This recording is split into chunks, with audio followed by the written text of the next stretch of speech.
ٹال دیں گے. آئیے نگران شورا کے پاس چلتے ہیں. والد سے یقیناً ہر کسی کو اٹیچمنٹ ہوتی ہے, ان کے کیا تاثرات ہیں والد کے بارے میں, کیا ہمیں سمجھاتے ہیں, آئیے سنتے ہیں. والدین کو راضی رکھنے کے لیے کیا کیا نیتیں ہونی چاہیے؟ اس میں تو بنیادی نیت اور اپنے رب کی رضا ہونی چاہیے کہ میں اپنے رب کو راضی کرنے کے لیے والدین کو خوش رکھوں گا, کہ والدین کے ساتھ اچھا سلوک کرنے کا تو میرے رب نے مجھے فرمایا ہے, وَبِالْوَالِدَيْنِ اِحْسَانًا, اپنے والدین کے ساتھ اچھا نیک سلوک کرنا چاہیے. دوسرا یہ کہ والدین سے دنیا اور آخرت کی مجھے بھلائیاں نصیب ہوں گی, ماں باپ کی دعاؤں سے میری دنیا بھی سنورے گی, آخرت بھی سنورے گی. اور اعلیٰ حضرت امام اہل سنت رحمۃ اللہ تعالیٰ علیہ نے یہاں تک لکھا ہے کہ جہاں ماں باپ کی بات ماننا واجب ہے وہاں ماں باپ کو راضی رکھنا بھی واجب ہے. یعنی ماں باپ کے ساتھ وہ کام کرے جس سے ماں باپ خوش ہوں, راضی ہوں, اور اسے اللہ کی رضا ملے گی. والدین کو راضی کرنے سے رسول پاک صلی اللہ علیہ وسلم کی رضا ملتی ہے. اور اس پہلو کو سامنے رکھے کہ ایک شخص بارگاہ رسالت میں حاضر ہوتا ہے اور اس حال میں حاضر ہوتا ہے کہ وہ جہاد کے لیے حاضر ہوا ہے, اور اس نے کچھ اس طرح اظہار کیا کہ میں اپنی ماں کو رلا کر آیا ہوں, تو میرے آقا صلی اللہ تعالیٰ علیہ وسلم نے اسے واپس بھیج دیا اور فرمایا کہ جیسے رلایا ہے ویسے اپنی ماں کو ہنسا, یعنی اس کو خوش کر. تو والدین کی جو خوشنودی ہے, ان کی جو رضا ہے, اس کو پیش نظر رکھے. حدیث پاک میں آتے باپ راضی رب راضی, باپ ناراض رب ناراض.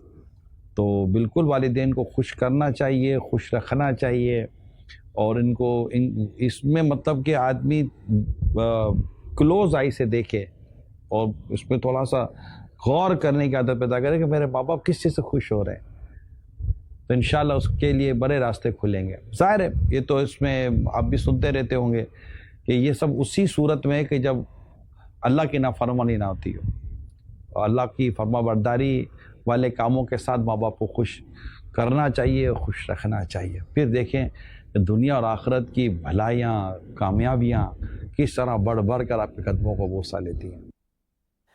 اللہ اکبر, واقعی ماں باپ کی تو کیا ہی بات ہے. اور سبحان اللہ, آج ہم والد پر بات کر رہے ہیں, کل والدہ کے مقام پر بات کریں گے. کالز لیتے ہیں جی, کال دیجیے گا. ماشاءاللہ عبدالحبیب بھائی بہت ہی پیارے پروگرام لے کر آتے ہیں. آج باپ کے بارے بات ہو رہی ہے, تو جن کے والدین زندہ ہیں اور جن کے باپ کا سایہ ابھی دنیا میں ہے, تو ان کو چاہیے کہ اپنے والدین کا احترام کریں, ان کی خدمت کریں اور دعائیں لیں. تو بے شک والدین کو ایک نظر سے دیکھنا مقبول حج مبرور کا ثواب ہوتا ہے. تو اللہ پاک سے دعا ہے جن کے والدین جانے فانی سے پردہ فرما چکے ہیں, اللہ پاک ان کی مغفرت فرمائے. تو بے شک عبدالحبیب بھائی میرے والد صاحب 7 اگست 2003 کو جانے فانی سے پردہ فرما گئے, اللہ پاک والد صاحب کی مغفرت فرمائے, آمین. تو بے شک اپنے والد کی بہت یاد آتی ہے, والد کو ملنے کے لیے اب قبرستان ہی جانا پڑتا ہے. تو جن کے والدین زندہ ہیں ان کا خیال کر لیجیے, ان کا احترام کیجیے. بہت اچھی بات کی آپ نے, والدین حیات ہیں تو ان کی قدر کیجیے, ورنہ پھر ان سے ملنے قبرستان ہی جانا پڑتا ہے. انہوں نے کہا نظر دیکھنے سے مقبول حج کا, غالباً محبت کی نگاہ سے, جی والدین کو محبت کی نگاہ سے دیکھنے سے حج مبرور کا ثواب ملتا ہے. ایک اور کال دیجیے گا. حسن رضا اتاری عرض کر رہا ہوں. ماشاء اللہ حضرت عبدالحبیب بھائی بہت ہی پیارا پروگرام لے کر آئے ہیں. عبدالحبیب بھائی سے عرض ہے کہ جب آپ کے والد صاحب کا وصال ہوا, اس کے بعد آپ نے یہ اظہار فرمایا تھا کہ آپ کے والد صاحب کے وصال کے بعد آپ جو ہے وہ اکیلے جو ہے محسوس کرتے ہیں, تو اس کی کیا وجہ ہے یہ ارشاد فرما دیں. اور آپ نے اپنے والد صاحب کے ساتھ پاکستان کے علاوہ کہاں کہاں کا جو ہے وہ سفر کیا, اس حوالے سے ارشاد فرما دیں. جزاک اللہ خیرہ. جی یقیناً والد صاحب دنیا سے جب گئے تو احساس واقعی اس کے بعد بہت زیادہ ہوا. اچھا میں چونکہ گھر میں بھی بڑا ہوں تو پھر پتہ چلا کہ کتنی چیزیں ایسی تھیں جو ابو ہینڈل بھی کر لیتے تھے, ہمیں پتہ ہی نہیں چلتا تھا. اب بہت ساری جگہوں پر بڑا بھائی بڑا بیٹا ہونے کی حیثیت سے جب جانا پڑا, دیکھنا پڑا, چیزوں کو ہینڈل کرنا پڑا. اب بہنیں ہیں گھر میں, رشتے ہیں, اور کہیں بات آ رہی ہے تو کہیں انکوائری ہمارے یہاں کہتے ہیں کرنی ہے, تو 50 چیزیں ہیں, ہمیں تو پتہ ہی نہیں چلنے دیا. ہمیں تو پتہ ہی نہیں تھا کہ عید پہ کیا ہوتا تھا, تو فلاں تہوار میں کیا والدین کرتے تھے. تو پہلے امی چلی گئیں, پھر والد گئے, تو پھر تو ایسا لگتا ہے جیسے اوپر کوئی سایہ تھا جو چلا گیا. اب ساری دھوپ آپ نے ہی ہینڈل کرنی ہے, اور سارا جو ہے نا برڈن آپ کے اوپر ہی آ گیا. اب زندگی آپ نے ہی گزارنی ہے. اور دیکھیں ایک پتہ کیا, ماں باپ کی جو میں آپ کو قدر کی ایک اور بات بتاؤں, یعنی جب آپ کسی پرابلم میں ہوتے تھے نا, ہے کوئی مشکل آ جاتی, انسان ہے مشکلات تو آتی رہتی, پریشانی آ گئی, کوئی بڑی پرابلم آ گئی, ہمیں یہ ہوتا تھا یار امی ابو کے سے دعا کرا لوں گا, ماں سے دعا کرا لوں گا, والد کے پاس, جب والد جب یہ کہتے ہیں بیٹا فکر نہیں کرو میں ہوں, بس پھر تو لگا مسئلہ ہی حل ہو گیا. اب کس کے پاس جائیں؟ اب جو ہے میں ہی ہوں, اب جو کرنا ہے اللہ, یا تو اللہ پاک یقیناً مددگار ہے, لیکن وہ جو ایک صاحبان تھا نا, ایک کاندھا تھا, ایک سپورٹ تھی. اچھا پھر اتنے تجربے, اتنی زندگی کے انہوں نے پلس مائنس دیکھے ہوئے ہوتے ہیں ہمارے بزرگوں نے, کہ وہ ہمیں بتاتے ہیں کہ بیٹا ایسا میرے ساتھ بھی ہوا تھا, جو تمہارے ساتھ ہوا ہے نا ہمارے ساتھ بھی ہوا تھا, اس کا یوں حل نکل آئے گا, یوں نہیں ہوگا, یہ ہو جائے گا, گھبرانا نہیں. وہ چند جملے کھڑا کر دیتے تھے, لیکن اب آپ کے پاس وہ پریولیج نہیں ہے, اب آپ کے پاس وہ جگہ ہی نہیں ہے. تو یہ بالکل ایسا ہی ہے کہ یہ والد تو ایسا لگتا ہے جب ان کا دنیا سے پردہ فرماتے نا تو چھاتی نکل جاتی ہے اوپر سے, بالکل دھوپ میں کھڑا ہو جاتا ہے آدمی. پلیز قدر کیجئے, پلیز قدر کیجئے اور ان کی برکتیں لوٹیے. ہمارے پاس ایک کلپ ہے, اس میں والد صاحب بھی غالباً ہے, وہ ذہنی آزمائش میں ہم نے ایک والد کے موضوع پر ایک کلپ بنایا تھا, ایک چھوٹا سا خاکہ ہے, وہ آپ کو دکھاتے تاکہ مزید احساس ہو کہ والد کیا نعمت ہے, اور پھر انشاءاللہ اس گفتگو آگے بڑھاتے ہیں. جی. تیری انگلی تھا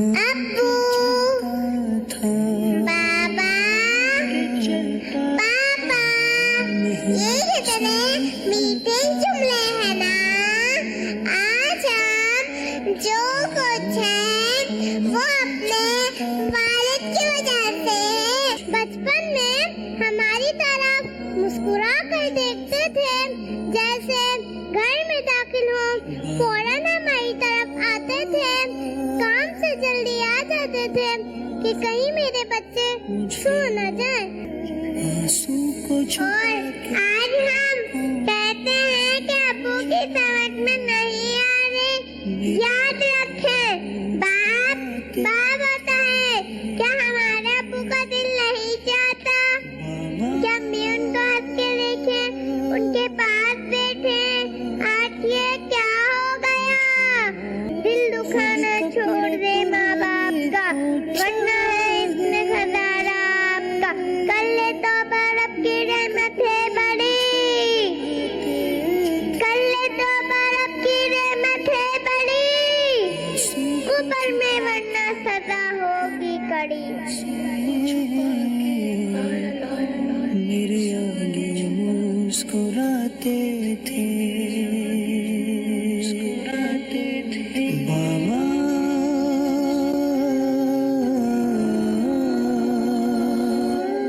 مجھے معاف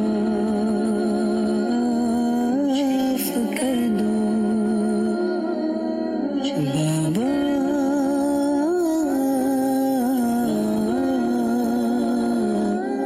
مجھے معاف کر دو بابا,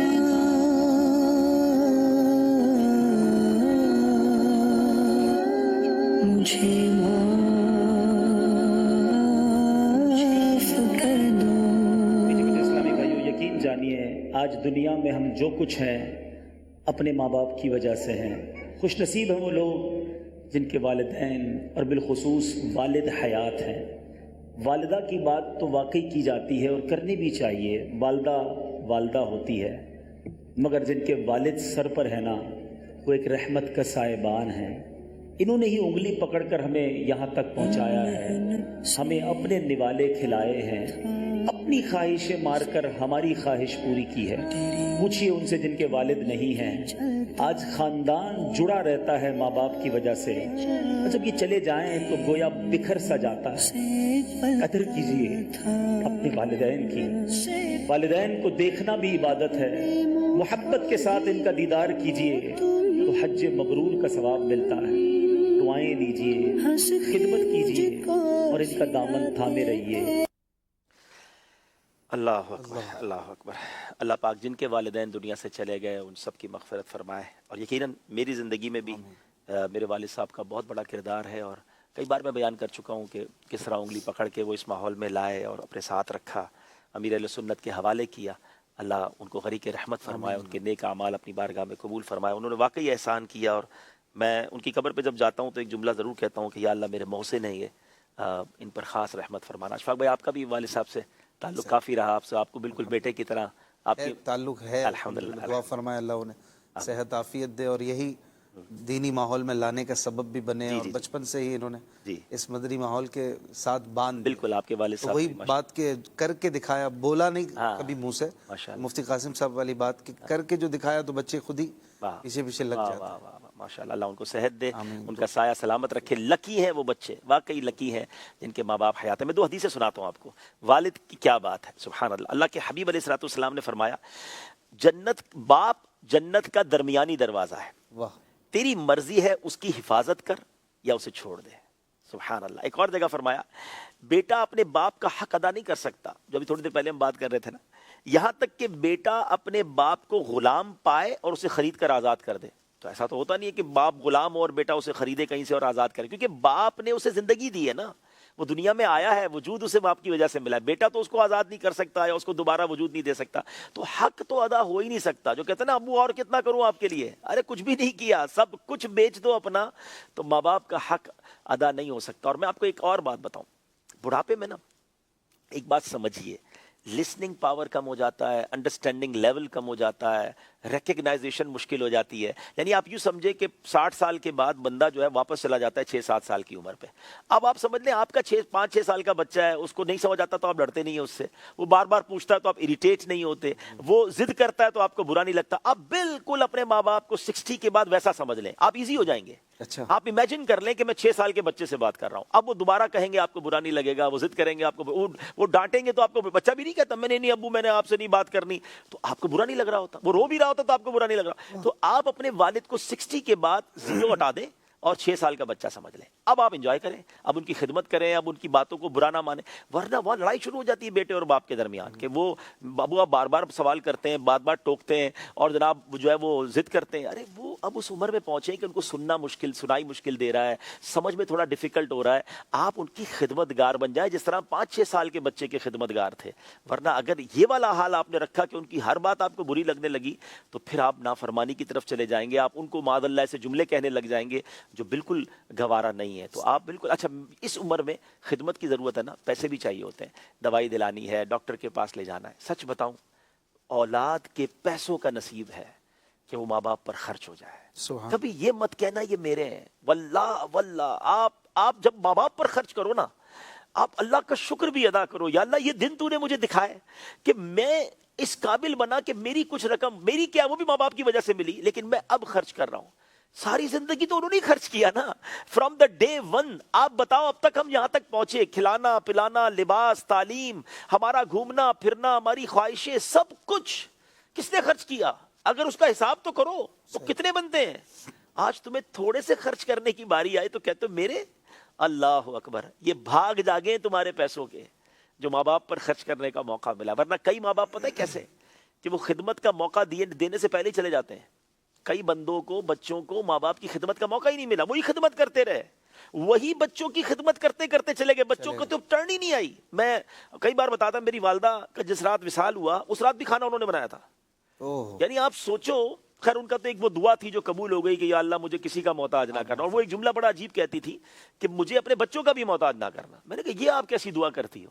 کہتی نہیں بس میں چاہتی ہوں میں کھڑے کھڑے صحت کے ساتھ ہی دنیا سے جاؤں۔ رات کا کھانا، میں تو خیر بغداد شریف میں تھا، مگر گھر والوں نے بتایا کہ رات کا کھانا بھی انہوں نے بنایا اور اس کے بعد نماز بھی ادا کی اور رات ہی میں انتقال۔ تو یہ موقع ہی نہیں دیا خدمت کا۔ جن کو ملا ہے نا چانس، سچی بات ہے، جس کو ویل چیئر چلانے کا موقع مل رہا ہے، جس کو ڈاکٹر کے پاس لے جانے کا موقع مل رہا ہے، جس کو دوائی پلانے کا موقع، کتنے خوش نصیب ہے۔ یقین کریں کبھی کبھی میں دیکھتا ہوں نا بچہ باپ کے پیر دباتا ہے، اشفاق بھائی یقین کریں میری آنکھوں میں آنسو آ جاتے ہیں، اور مجھے یاد آتا ہے میں نے اپنی والد کو 50 بار کم از کم عرض کیا ہوگا مجھے پیر دبانے دے کر، نہیں پیر نہیں دبانے دیتے تھے، حالانکہ ہم حج پہ بھی ساتھ ہوتے تھے۔ اچھا وہ کوئی اور دبائے تو دبانے دے، مجھے نہیں دبانے دیتے تھے۔ اچھا تو اب میری بڑی خواہش تھی، لیکن بس وہ ان کا جو بھی تھا پیار بہت کرتے تھے شاید، تو وہ بہرحال پیر، مطلب اب کتنے خوش نصیب ہے وہ بچے جو اپنے والد کا پیر دباتے ہیں، کچھ لوگ سر دباتے ہیں، ماں کی خدمت کر رہے ہو، آپ دوائی پلا رہے ہو، ان کو ہاسپٹل اگر لے جانا پڑ رہا ہے، کوئی ان کے لیے پسند کی چیز لے کر آؤ۔ ماں سے پوچھا کبھی؟ مجھے ایک بات بتائیں، ماں باپ نے کب ہمیں کہا کہ مجھے یہ کھانا پسند ہے؟ آپ اور میں کیا کھائیں گے وہ بنتا رہا، اب تو پوچھ لو کہ آپ کو کیا پسند ہے۔ ہو سکتا ہے کوئی آئس کریم ان کو پسند ہو سکتا ہے کوئی دودھ لسی وغیرہ واٹ ایور، ان کو ایسی چھوٹی، اچھا ماں باپ مہنگی آئٹم بھی نہیں بتائیں گے، یہ بھی کمال ہے یار. بچوں پہ بوجھ نہ یقین کریں انہوں نے جب آپ نے ضد کر کے پوچھنا ہے نا تو پان مانگ لینا ہے, کوئی ایسی چیز مانگ لینی ہے جو چند روپوں کی ہوگی, یار کوئی اور بتاؤ, نہیں وہ ایسی ہی کوئی چیز بتائیں گے. اتنا کمال سینس ہے. اب پھر بھی یار ہم ان کی خدمت نہ کریں. اچھا یہ چھوٹی سی چیز آپ لے آئیں گے, ان کے چہرے پہ مسکراہٹ آ جائے گی, ان کی کوئی دعا مل جائے گی, تو پلیز دیکھیں ایک پتہ ہے کیا ہے, میں اور آپ ماں باپ سے کہیں کہ دعا کرو, ٹھیک ہے نا, وہ تو کرتے ہیں. مزہ یہ ہے ان کے دل میں جگہ ایسی بنا لو کہ آپ نہ کہیں اور وہ دعا کریں, اور آپ کے پیچھے بھی آپ کے لیے دعا کریں. واللہ جس کے لیے ماں باپ کے ہاتھ اٹھ گئے, والد کا ہاتھ اٹھ گیا, طوفان ٹل جائیں گے. آپ کو پھر کوئی کچھ پرابلم نہیں ہونی. جب باپ کی دعائیں آپ کے ساتھ ہیں اور وہ نماز میں دعا کر رہا ہے کہ یا اللہ میرے بیٹے کے دن پھیر دے, تو پھر کرم ہی ہونا ہے. وہ بیٹا سوچے جس نے باپ کا دل دکھایا ہے, جو باپ کو تکلیف پہنچاتا ہے. اب آخر میں وہ بات کر لیتے ہیں کہ اور گناہوں کی سزا, جی جی تو کہتے ہیں نا کہ محشر میں قیامت کے بعد دی جائے گی, قیامت میں اس کو عذاب ملے گا, پھر جہنم میں ملے گا. ماں باپ کی نافرمانی یہ وہ گناہ ہے جس کی سزا دنیا میں بھی دی جاتی ہے, دکھایا جاتا ہے. یعنی یہ وہ گناہ ہے جس کو کہتے ہیں نا جیسی کرنی ویسی بھرنی. وہ اپنی اولاد میں دیکھے گا, جس نے اپنے ماں باپ کا ادب نہیں کیا اس کی اولاد بھی نہ